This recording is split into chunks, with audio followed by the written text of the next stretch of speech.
Paz do Senhor, fala aí galera, tudo bem com vocês? Se vocês ainda não estão seguindo a gente aí, siga aí, compartilha esse vídeo também para alcançar mais pessoas. Deixa aí seu joinha, deixa seu comentário. Hoje nós falaremos então sobre os livros poéticos.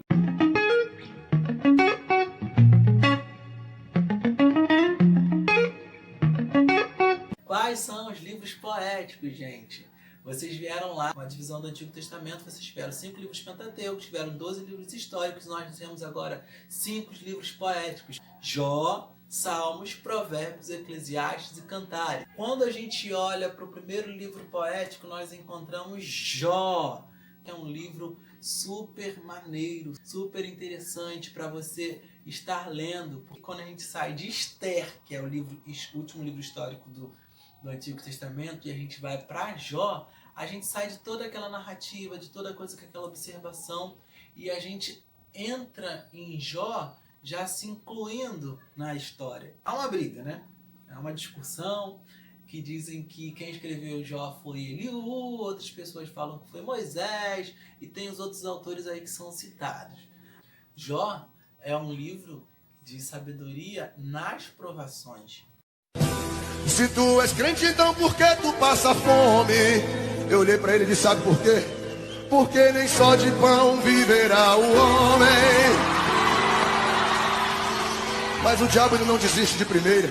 Você vê que lá no deserto ele não desistiu de primeira com Jesus, que dirá comigo. Aí o cidadão perguntou novamente, se tu és crente, então por que toda esta dor? Eu disse, você sabe por que toda esta dor, meu querido? Porque o deserto é a escola do Senhor. Continuando falando sobre os livros poéticos, eu quero falar sobre Salmos, que a gente fala Salmos de Davi, do salmista Davi. Sim, esse mesmo. Mas não quer dizer que a gente fala Salmos do salmista Davi, que foi escrito somente por Davi.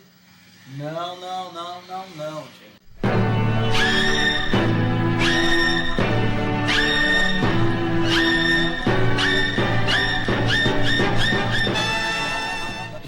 Não foi escrito somente por Davi, não.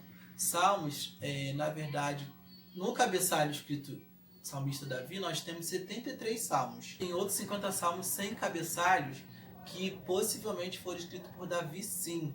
E nós temos referência bíblica para isso também. E nós temos 12 salmos escritos por Asaf, temos 10 salmos escritos pelos filhos de Coré, ou Corá, né?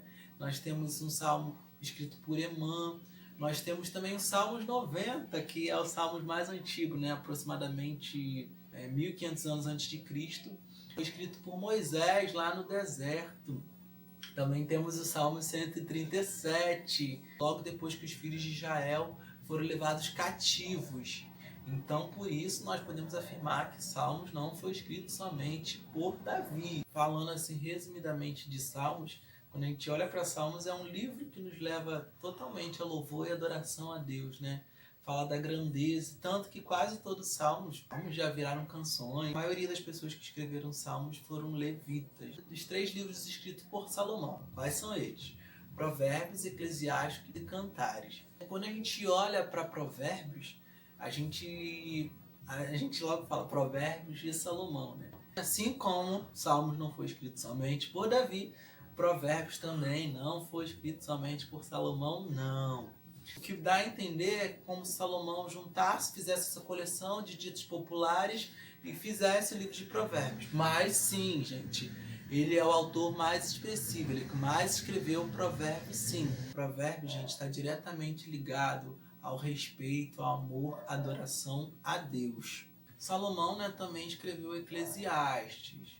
Não está lá escrito assim diretamente, né? Livros, Eclesiastes, escrito por Salomão.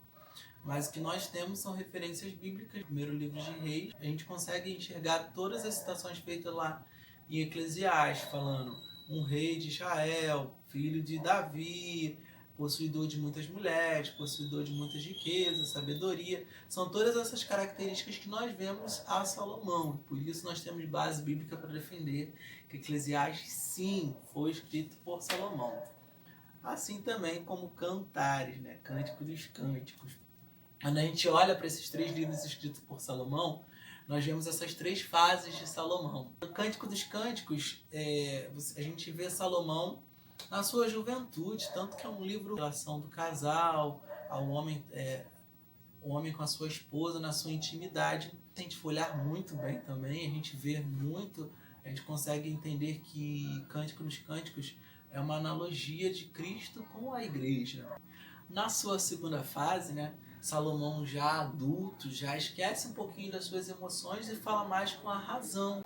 E todas as orientações que a gente vai vendo dentro do livro dos Provérbios nos exorta, né, que existe uma relação com Deus. Quando a gente olha para Eclesiastes, Salomão na sua velhice, ele fala, né, na verdade é um livro que é diretamente para jovens, gente. Ele fala, lembra-te do teu Criador, lembra-te do teu Criador. Lembrar que a nossa força um dia vai acabar. Nós precisamos ter um relacionamento com Deus. Porque quando a gente olha para os livros de poesia, nós vemos várias experiências, né? Várias experiências que o povo de Deus passou. Mas essa poesia também precisa ser a nossa história. Que você saia dessa narrativa, que você saia de uma vida em que você olhe as coisas dos outros, as experiências dos outros, que você viva também uma experiência com Deus. Que os livros poéticos possam impactar na sua vida e saber que você também tem uma história para contar. Uma história linda, uma história de amor, uma história de sobrevivência, uma história de superação, uma história de sabedoria para vencer as provações, as tentações, uma história de resistência, uma história de mudança. Então que essa poesia possa ser escrita pelo dedo de Deus. E uma história nova e linda, linda, escrita pelo dedo de Deus. As duas mãozinhas pra cima, escrevendo. Mas na sua vida e contando a sua história.